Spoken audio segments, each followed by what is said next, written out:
That depends on where you look for power. If it's in styling, technology, or engines, then the new 2005 Dodge Magnum Sports Tourer and Chrysler 300 sedan definitely deliver. These new big guns of the family car segment mix muscle car and family hauler into a pair of stout rear-drive alternatives to front-drive four-doors and minivans. They sit long and low, their square-shouldered fenders fronted by big 50s-looking Detroit-style grills. The Dodge Magnum boasts a slick body color front end that's right out of a California cruiser shop, while the Chrysler wears a big chrome crosshatch that's more sedate but still boldly stylish. Both ride on a 120-inch wheelbase, among the longest for big cars, yet minimum overhang means their overall lengths are among the shortest, meaning Europe's 5-meter class. Support for their unitized frames comes from 17-inch alloy wheels for V6-powered models or big 18-inch hoops for V8 versions. You have to swing around the back to find the real styling differences between the two, but for both, serious cargo space is the priority. The 300's vintage Chrysler Imperial-style tail packs 15.6 cubic feet of luggage into its wide, deep trunk. The Magnum, with a sport wagon back end that has even more of a custom look than the front, boasts 27.2 cubic feet and 71.6 cubic feet with the rear seats folded. To haul all that cargo around, the 300 and Magnum are equipped with Chrysler's top power plants. The Magnum SE and Base 300 get a 2.7-liter dual overhead cam V6 with 190 horsepower and 190 pound-feet of torque, while the Magnum SXT and 300 Touring and Limited carry a 3.5-liter single overhead cam V6 that makes 250 horses and 250 pound-feet of torque. But the big daddy is reserved for the Magnum RT and 300C. It's a Hemi, a 5.7-liter dual-plug pushrod V8, pumping out 340 horsepower and 390 pound-feet of torque. That'll get the kids to school on time. Transmissions are all automatic, a 4-speed with V6 engines, and a 5-speed manual mode auto stick with the V8. The 5-speed is based on a design from parent company Mercedes-Benz. And while both cars debut in rear-drive form, all-wheel drive versions arrive in late fall. We've driven both Magnum and the 300 and are pleased to report that they are tight and well connected to the road. The wallow and roll reputation of other full-size domestic cars is absent, thanks to a carefully tuned short long-arm front and 5-link independent rear suspension, also borrowed from Mercedes-Benz.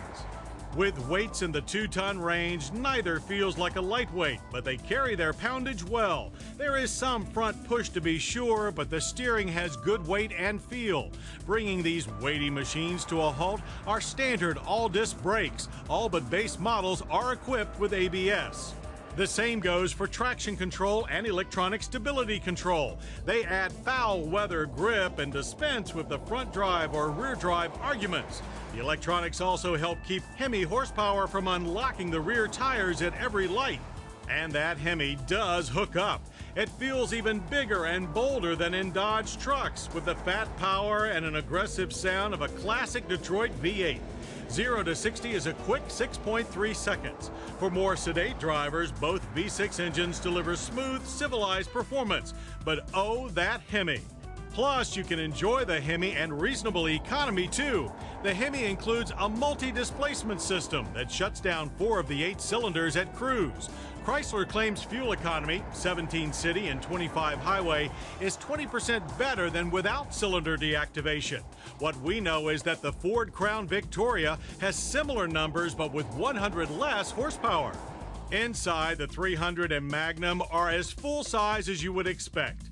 Passenger volume is 106.6 cubic feet in the 300 and 105.9 cubic feet in the Magnum. Both feature a tall, wide dash with very clean controls. The 300's with alloy color trim and clock-style white-face gauges. The Magnum is more straightforward. Its minimal trim focused on the 4-spoke tilt telescoping steering wheel and alloy gauge rims. Available features range from adjustable pedals to a GPS-based navigation system to front, side, and curtain airbags. Seating is firmer and more supportive than in most big American iron, and you sit higher for an almost minivan-like view. Wide, deep buckets in front, with a 60/40 split rear bench that folds flat. And these combinations of style, amenities, and practicality are also priced to move. The 2.7-liter V6 Dodge Magnum SE starts at $22,495. The 3.5-liter V6 Magnum SXT runs $25,995, while a price of $29,995 will put you in a Magnum RT with the 5.7-liter Hemi V8. It's the same tune at Chrysler. The base 300 with the 2.7-liter V6 engine starts at $23,595. The 3.5-liter V6 models runs $27,395 for the Touring and $29,890 for the Limited, while the top-line 300C with the 5.7-liter Hemi V8 costs $32,995. No matter how you slice it, it's a lot of car for the money. The Dodge Magnum and Chrysler 300 are a real change from the front-drive Camrys, Accords, and Tauruses that have been the staple of suburban living for the last 2 decades.